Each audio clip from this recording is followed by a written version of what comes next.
Inilah kisah Kenshin dan Kaori, seorang pemuda kaya yang menyamar kerja sebagai cleaning service. Versi Kaori TV, episode 397. Kenshin yang bertemu Iwan, lalu mereka pun saling bicara, saling bertanya, terutama yang menyangkut lahan desa. Kenshin pun akhirnya berkata pada Iwan, "Wan, besok aja kita langsung ke perusahaan itu. Aku akan bertanya masalah rumahmu serta tanah warga di sini. Kenapa bisa diambil paksa? Aku mau tahu alasannya. Kalau hanya masalah hutang, itu mudah diselesaikan. Tapi kalau mereka memang sengaja untuk mengambil tanah itu, kita akan melawannya." Iwan pun menjawab, "Oke bro, gua setuju. Tapi sebelumnya gua minta maaf bro. Lu datang ke sini, malah menemui masalah. Gua jadi nggak enak bro. Merepotin lu nantinya." Dan Kenshin menjawabnya, "Lu bilang apa Wan? Kita ini kan teman. Lagian lu udah membantu perusahaan ayahku, sampai menyamar-nyamar segala. Lu pun tak mau imbalan. Jadi ini anggap aja Wan. Gua membalas kebaikan itu. Lu kagak usah khawatir. Nggak usah bilang merepotkan. Santai saja Wan." Dan Iwan pun menjawab, "Oke bro, terima kasih. Memang saat ini gua butuh bantuan sekali. Apalagi ibuku sakit." Beliau pun sampai sedih. Tanah satu-satunya peninggalan ayahku sampai disita. Jadi sebenarnya bro, ini pun dari tadi gua sudah jengkel sekali, ingin bertemu orang-orang itu, pengusaha yang merampas desa ini. Meskipun sebelumnya sudah dibilang, warga desa ini pernah ke sana untuk menuntut haknya kembali, namun tetap saja kalah. Kalau gua ini bro, masih nggak mau menyerah. Gua akan mencoba untuk melawan mereka." Mendengar bicaranya Iwan, Kenshin pun mengiyakan. Dan di saat bersamaan, bos besar yang di tempat kerjanya didatangi karyawan perusahaan yang mengabarkan Bang Hotman telah datang dan segera ingin bertemu. Begitu pula dengan pimpinan perusahaan lain. Sudah tiba juga, mereka pun dipersilahkan untuk masuk ke dalam. Dan ayahnya Kenshin berkata tentang suatu hal yang penting. Beliau itu bicara, kalau di suatu tempat, ada seorang pengusaha, yang berbuat semena-mena, menipu banyak warga, dan menguasai tanah penduduknya. Tanah itu pun tempat tinggalnya Iwan, teman baiknya Kenshin. Rumahnya yang ada di desa, telah disita perusahaan. Bahkan ada banyak warga, yang mengalami nasib yang sama. Rumahnya diambil paksa. Ayahnya Kenshin bercerita secara panjang lebar, termasuk juga perlakuan pengusaha itu ke Kenshin, yang dinilai meremehkan bos besar yang di tengah pertemuan.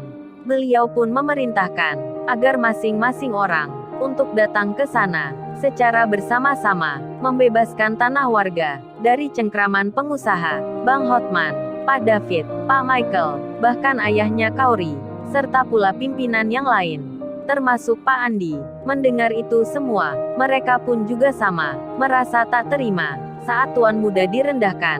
Bahkan Bang Hotman sampai berkata, "Waduh, benar-benar gawat ini. Apa pengusaha itu belum tahu siapa tuan muda kita, sampai melarang melewati jalan untuk masuk ke desa, melarang pula memfoto-foto, menghapus isi handphone segala, cari gara-gara saja mereka itu. Benar-benar ini keterlaluan. Sudah berani mempermainkan tuan muda. Ini kalau dibiarkan saja, mereka tak akan berhenti. Bisa-bisa juga para warga desa di situ nanti akan ditindas. Bahkan lama-lama, mereka semua akan diusir dari kampung halamannya." "Tenang saja bos. Saya ini sudah puluhan kali menangani masalah tanah, tak pernah kalah dan selalu menang.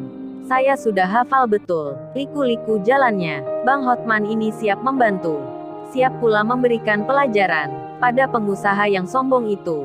Hari ini juga, segera akan saya cari infonya. Akan saya hubungi semua relasi yang berkaitan dengan masalah itu." Bos besar pun menjawabnya, "Bagus itu Hotman. Kabar baik darimu aku tunggu." Begitu pula dengan Pak Michael, Pak Henry, serta Pak Andi. Mereka pun berkata sama, akan menyiapkan yang terbaik untuk membantu warga desa. Dan inilah detik-detik yang menegangkan. Bos-bos perusahaan besar akan membuat perhitungan pada pengusaha yang sombong. Mungkin ini juga pertama kalinya para pimpinan perusahaan itu, serta banyak pengacara yang terkenal, akan datang ke desanya Iwan. Dan mereka pun kini tengah mempersiapkan tentang segala hal yang akan dibutuhkan. Hari itu pun berjalan, hingga malam datang menjelang, dan tak terasa yang direncanakan. Kini telah tiba saatnya, Kenshin yang menginap di desa. Untuk pertama kalinya, ia pun bangun pagi. Di tempatnya Iwan ini, Kenshin merasakan, udaranya sejuk sekali. Sejauh mata memandang, dilihatnya pemandangan yang indah. Sawah-sawah dan tanaman, yang belum dikuasai perusahaan itu, nampak menghijau sekali. Para petani pun sudah bekerja menanam padi.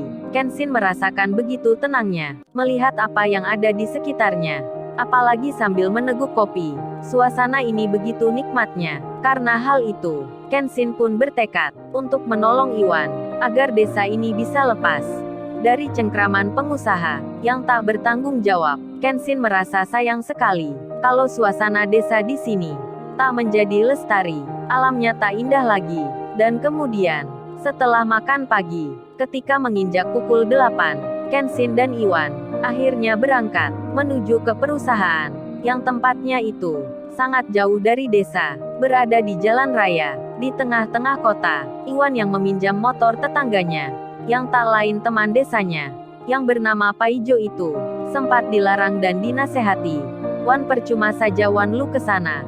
Itu bakalan sia-sia Wan. Kan kemarin sudah aku ceritain. Para warga sedesa ini pun tak digubris oleh mereka.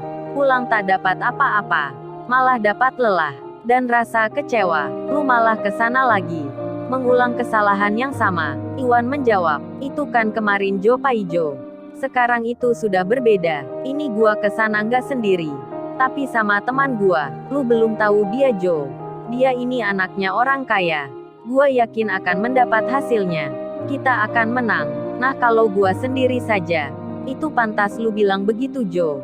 Tapi kalau sama temanku ini, itu lain ceritanya. Paijo temannya Iwan menyahut. Wan, lu masih menghayal saja Wan. Katanya temanmu itu kerjanya cleaning service juga. Tapi lu bilang anaknya orang kaya. Bisa aja lo Wan. Paijo melihat Kenshin, yang pakaiannya biasa, sedang memandang sawah. Tak meyakinkan sekali, seperti yang dibilang Iwan. Meskipun demikian, Paijo meminjamkan motornya untuk dipakai Iwan dan temannya. Dan kemudian, di waktu kini, setelah Kenshin dan Iwan melakukan perjalanan hampir 1 jam lamanya, mereka pun telah tiba di perusahaannya Larissa. Saat itu hampir jam 10. Kenshin dan Iwan kini di pintu gerbang sedang bertemu Pak Satpam, hendak minta izin masuk ke dalam. Pak Satpam yang bertanya tentang keperluan Kenshin dan Iwan. Setelah mengetahui jawaban keduanya, Pak Satpam itu pun memberitahukan pada orang kantor kalau ada 2 pemuda yang hendak ingin bertemu dengan atasan di sini, menanyakan tentang perihal tanah desa, seperti warga yang sebelumnya. Dan oleh orang kantor tersebut, berita itu disampaikan pada Larissa, yang tak lain wakil ayahnya, orang kedua di perusahaan ini. Larissa yang di kantor kerjanya lalu mendapat telepon, "Mbak, ini ada 2 pemuda yang hendak bertanya lagi tentang tanah desa. Sepertinya ini pemuda dari situ. Mereka masih di pos security. Apa perlu langsung diusir saja? Tak usah diperkenankan masuk." Larissa pun menjawab, "Jangan-jangan dulu. Saat ini saya lagi butuh hiburan. Kita permainkan saja mereka. Siapa tahu bisa membuat kita tertawa. Oh ya Dennis, suruh security itu untuk memfoto wajah mereka, lalu kirimkan ke nomorku. Gua mau tanyakan dulu pada lurah desa. Ini ada warganya yang datang. Gua mau bertanya, siapa mereka ini? Kok berani sekali datang ke sini?" Dennis pun mengiyakan. Pesan itu lalu disampaikan pada security tersebut. Kemudian Kenshin dan Iwan diambil fotonya, dan dengan segera dikirimkan pada atasannya, yang tak lain Larissa. Larissa pun melihatnya. Ia langsung berkata, "Lo ini kan cowok yang kemarin." Ternyata memang benar, dia itu warga desa, masih belum kapok juga. Dasar orang miskin tak tahu diri. Sudah mengerti kita ini orang kaya, masih tak terima saja, mau melawan lagi. Larissa pun lalu mengirim foto itu ke lurah desa, yang tak lain tuan tanah. Pak Lurah pun langsung menjawab, kalau salah satu foto tersebut adalah bernama Iwan, seorang pemuda yang kemarin merobek bendera perusahaan, yang kerjanya di kota, jadi cleaning service. Larissa pun langsung tertawa, meskipun ia marah. Kemudian ia bicara sendiri. Berarti mereka ini, teman sesama cleaning service, yang mencoba bertanya tentang lahan desanya. Baiklah kalau begitu, akan kita buat malu kedua pemuda itu, sampai titik penghabisan. Oh ya, cepat suruh mereka masuk ke kantor utama, biar saya yang ke sana. Dan Larissa pun bersiap meremehkan Kenshin dan Iwan di depan orang yang banyak. Lalu, bagaimana kisah selanjutnya? Subscribe channel ini untuk episode berikutnya. Terima kasih.